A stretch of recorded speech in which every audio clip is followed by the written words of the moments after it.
ini Dan salah satu penguasanya ya si Buto itu yang bertanduk itu. oh itu penguasanya.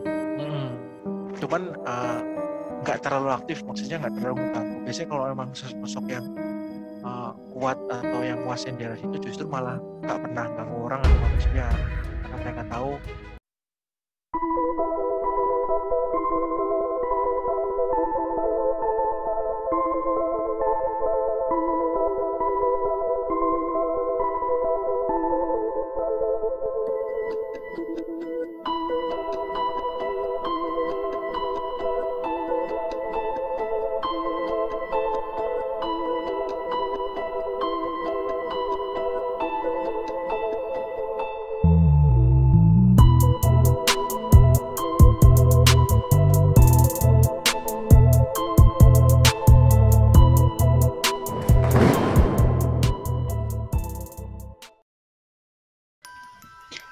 Halo teman-teman, kembali lagi di Ervan X Zero.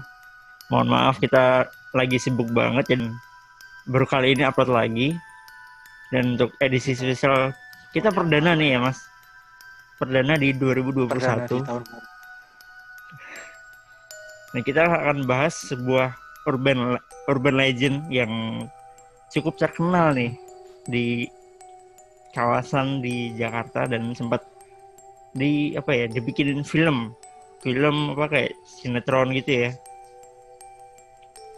Ya, kayak sinetron. Film seri. Oh iya, film seri.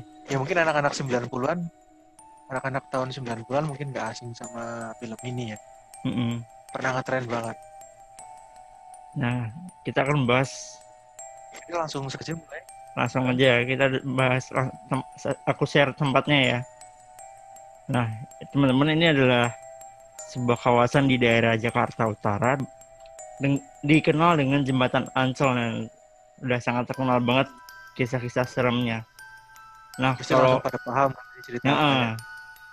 Kalau Mas Jiro gimana nih liatnya nih? Ya mungkin yang dari film, bukan film sih, dari film serinya dia itu udah dapat kisi-kisi nih, apalagi kita udah nunjukin Jembatan Ancol ini ya kan. Pasti nggak jauh dari cerita si manis Jembatan Ancol ya kan. Dari awalnya sih aku ngira kayak dia di jembatan gantung gitu loh. Ternyata kalau misalnya di sini ternyata agak ramai ternyata malahan ya. Mungkin teman-teman sendiri pernah dengar cerita Jembatan Ancol di mana ada seorang wanita yang diperkosa kemudian dibunuh dan dilempar ke sungai ini ya Mas ya. Kisahnya urban legendnya seperti itu. Dan apakah benar sosok yang ada di situ adalah dari arwah dari wanita tersebut? Mari kita kupas Mas. Ya, itu sebelumnya konfliknya apa? Kenapa dia harus sampai dibunuh atau bahkan sampai diperkosa? Yang jelaskan kalau dari awal tadi kan diperkosa dan dibunuh, mungkin untuk menutupi bukti telah diperkosa, dibunuh akhirnya dibuang. Oke. Ya mungkin yang saya lihat flashback ke belakang, ya emang ada kejadian tersebut, cuman apakah benar sosok penunggu di jembatan ini adalah sosok si manis atau wanita korban pembunuhan itu, kita bahas dulu. Dari menurut Mas Irfan sendiri nih, Mas Irfan kan udah sempat gambar ya? Iya. Ada beberapa sosok Mas Irfan yang Mas Irfan kan? Sebenarnya ini agak mengagetkan nggak, karena tadi awal saya mikirnya kayak dia di jembatan gantung. Tapi setelah saya cari ternyata tempatnya itu tempat yang cukup padat dan dengan keramaian seperti ini. Ya mungkin kan sekarang ini ya kan, mungkin kita nggak tahu sebelumnya gimana. Dan menurut yang saya dengar itu bukan cuma satu ternyata kejadiannya, jadi ada beberapa juga katanya sih. Dan ini yang saya dapat kayak gini. Nah, ini ada beberapa sosok yang saya tangkap sih. Sebenarnya banyak. Iya, sebenarnya banyak karena jembatan ya otomatis. Kalau yang saya lihat sih memang yang digambarin Mas Irfan ya seperti itu. Ada beberapa genderuwo, Buto ya kan. Oh, ini Buto ya? Yang mencolok itu adalah Buto. Yang mencolok ya yang perempuan yang berbaju merah itu yang sering mengaku dirinya adalah siapa namanya Murni siapa sih Saya nggak tahu yang untuk di namanya Simanis ya. ya lupa ya Mariner pokoknya siapa? yang ya Iya. itulah ya sosok yang sering mengaku dari Simanis ya mbak-mbak yang berbaju merah itu nggak usah terlalu lama untuk dilihat gambarnya ini Jadi seperti marah ya kalau dilihat ya iya benar. ya itu sosok yang apa orang ramai dibilang untuk apa namanya Simanis jembatan Ancol ya perempuan ini. Kemudian untuk yang sosok di sebelah kanan kirinya yang Buto sama yang Genderuwo ini eh keaktifannya gimana ataupun apa statusnya di sana seperti apa? Kalau yang saya rasa untuk apa sih? Pertama kita lihat yang paling lama di situ ya. Yang paling lama di situ adalah sosok Buto yang bertanduk itu. Kemudian si perempuan ini kalau yang Genderuwo ini memang nggak di situ aslinya tempatnya. Justru malah sosok Buto itu yang lumayan menguasai daerah situ ya itu. Oh. Dan katanya ada kayak kerajaan itu benar apa enggak, Mas? Biasanya kalau misalkan ada penguasa ya ada bukan kerajaan sih kalau kerajaan kan Koloni ya? dibayangkan gede ya kan ya koloni lah jenis koloni. Koloni. Ya itu Dan salah satu penguasanya ya si Buto itu yang bertanduk itu. oh itu penguasanya. Cuman nggak terlalu aktif maksudnya nggak terlalu mengganggu. Biasanya kalau memang sosok yang kuat atau yang nguasain daerah situ justru malah nggak pernah ganggu orang atau manusia karena mereka tahu batasan mereka gitu loh. Beda sama anak-anak muda gitu. Oh, betul sorry. Soalnya kayaknya keganggu.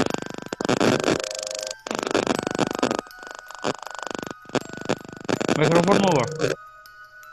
Aman kok. Ini cerak Serius? Serius. Berarti nggak mau diceritain sosok yang itu. Ya oke lah. Yang Buto kita lewatin aja karena memang nggak mau diceritakan ya kan. Langsung ke sosok Genderuwo memang cuma pendatang aja mungkin pas Ervan yang lihat situ pas lagi ada di situ. Mungkin kalau sekarang Mas Ervan lagi di situ nggak ada. Tapi kalau sosok perempuan ini masih sering menampakkan diri. Itu ada dia beberapa orang yang melewat klakson juga ya mungkin ya. Jadi kayak kalau mau lewat situ harus diklakson dulu. Ya, berbanda di Indonesia rata-rata begitu kan. Melewatin jembatan atau depan kuburan atau terowongan rata-rata kan orang pasti kalau mau lewat klakson dulu buat istilahnya permisi atau gimana gitu kan.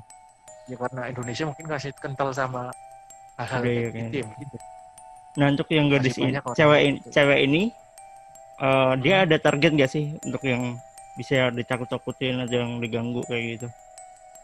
Sebenarnya kalau saya bilang kalau ini masuk ke kriteria kuntilanak merah, dia itu lebih pendendam ya, bukan maksudnya ada kuntilanak yang bajunya biasa yang putih, kalau yang merah ini lebih ke dendam ya, maksudnya bisa buat ngelukain orang atau segala macam. Kalau misalkan ada orang yang jahat memanfaatin dia buat ngelakuin hal-hal buruk juga sebenarnya bisa aja Mas Irfan. Karena ini memang kalau saya bilang sih masuknya ke kuntilanak merah ya. Oh, oke. Kemudian targetnya dia ngincer nggak, dia ada ciri-ciri tertentu atau syarat? Nggak ada ya? Nggak ada. Yang penting jangan diganggu aja. Jadi ada nggak sih orang yang biasanya mancingnya kayak gimana biar dia keluar kayak gitu? Waduh, jangan Mas Irfan, ntar dicoba. Oh, jangan. Soalnya kalau yang kuntilanak merah emang berbahaya sih. Masih berbahaya gimana ya? Bisa bikin sakit juga, orang ketempelan bisa kayak jadi gila atau linglung. Mending kalau untuk kuntilanak merah nggak usah main-main lah. Iya nih, aku kebetulan mau ngomong soal ketampilan. Kemarin tuh aku abis ngabar ini ya, aku tuh mimpi kayak ada nempelin aku tuh kayak bentuknya cacing-cacing gitu. Langsung geli. Ya itu anak buah si Buta itu. Oh, anak buahnya. Iya kan nggak terima, orang kita barusan mau ngomongin aja tiba-tiba speaker mikrofonnya aja nggak nyala kan, ganggu. Iya. Jadi kayak ada yang nempel. Terus ada yang beberapa emang maksudnya yang kita bahas atau yang Mas Irfan gambar ini emang terkadang ada sosok yang emang gak terima untuk dibicarakan. Oke, digambar cuma untuk disampaikan ke orang-orang memang mereka kadang Nggak suka ya? nggak suka aja gitu loh. Apalagi untuk sosok yang Mas Gaton gambar ini termasuk petinggi. Mungkin kalau yang kayak genderuwo gitu atau kuntilanak putih itu masih aman-aman aja, tapi kuntilanak merah, apalagi kalau sampai yang ada tuh sosok kuntilanak hitam, lumayan lebih kuat daripada kuntilanak merah, Itu yang cuman hitam. nggak seagresif si merah sih sebenarnya, jadi aman-aman aja. Kalau ini sebenarnya si merah ini pun sedikit agresif dan lumayan bahaya juga sih, tapi aman lah inilah. Soalnya kalau saya ngeliat matanya merah itu kayak ya marah, kayak mungkin karena sosok si merah ini sedikit panas gitu kan, jadi kayak sosok si manis itu kayak dendam, ingin balas dendam itu karena memang sosok si kunti merah ini memang sosoknya panas, emosian. Oke, kembali ke yang apa cerita yang jembatan Ancol ini. Sebenarnya sosok ini benar-benar ada atau gimana, Mas? Atau cuma ya karena apa ya, pemikiran dari masyarakat karena ada kejadian itu terus kemudian gimana kayak gitu? Buka energi ketakutan dari orang itu buat makanan mereka gitu. Sorry, cara ulangi lagi, Mas, kepotong. Jadi kayak orang meninggal itu sebenarnya udah urusan sama yang di atas ya, mungkin ada beberapa yang meninggal dengan kasus yang khusus itu biasanya masih ada tertinggal, tapi pun itu pun nggak akan tinggal selamanya, karena pasti dikasih jeda sampai akhirnya dia juga masuk ke masa penghakiman, tapi nggak mau jauh bahas masalah kematian. Kalau untuk yang sekarang ini ada itu adalah sosok jin yang nyerupain aja, ya bukan nyerupain sih, memang dia ada di situ karena tahu ada kejadian itu, ikut-ikutin bentuknya, tapi dari si merah ini, jadi orang mikirnya arwah si orang meninggal itu masih ada di situ, padahal sebenarnya udah nggak di situ. Dan kenapa jin-jin ikut nyerupain dari sosok perempuan itu karena mereka itu seneng gitu loh, ada orang ketakutan mereka ambil energinya kayak buat makanan untuk mereka gitu loh Mas. Oke. Makanya kalau kita digangguin kan, kenapa kita selalu merasa capek dan kadang sakit pegel-pegel kan, karena energi kita dipakai, bukan dipakai sih, dimakan aja tuh, dimakan sama mereka, itulah efek. Oke. Jadi intinya dari sosok Semanis Jembatan Ancol itu emang nggak ada ya? Enggak ada, tapi dulu setelah ya? Mungkin setelah meninggal, tapi untuk yang sekarang udah bukan dia gitu. Cuma yang buat nakut-nakutin gitu ya? Ya. Oke. Ada lagi Mas mungkin yang mau ditambahin?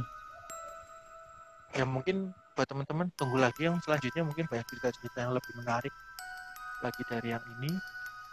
Iya, mungkin kalau teman-teman mau usul urban legend apa yang mau kita bahas, silakan komen aja di bawah. Nah ya, urban legend. Mungkin untuk video kita stop dulu aja ya Mas Irfan ya. Iya. Penting kita sekarang challenge-nya urban legend, teman-teman yang mau ikutin silakan urban legend di kampung kalian aja. Apa nanti diceritakan ke kita garis besarnya kayak gimana, ntar kita akan gambarin sosoknya dan kita akan sedikit ngejelasin apakah benar itunya gitu ya Mas Irfan ya. Oh, boleh. Oke. Challenge baru di tahun 2021 Mas. Oke. Tapi nanti yang udah kirim video kita usahain deh. Ya, kita usahain gambar ya. Ya. Nanti kita masukin Instagram. Tapi untuk ini khusus saja ya, untuk rumah mending kita nggak usah bahas ya Mas Irfan. Kita rumah karena kita juga terlalu personal rumah orang lain. Apalagi rumah orang lain ya. Itu janganlah kalau rumah. Kalau hal apa kayak rumah kosong oke, tapi kalau rumah yang benar-benar masih ditempatin mending janganlah. Iya. Kasihan kalau misalkan mereka nggak terima malah ganggu yang di rumah itu kan repot ya kan. Ya, itu aja sih mungkin dari saya. Oke teman-teman, saya rasa kita udah cukup untuk video hari ini. Jangan lupa untuk subscribe dan komen dan like di YouTube kami, terus support ya. Sampai jumpa di video berikutnya.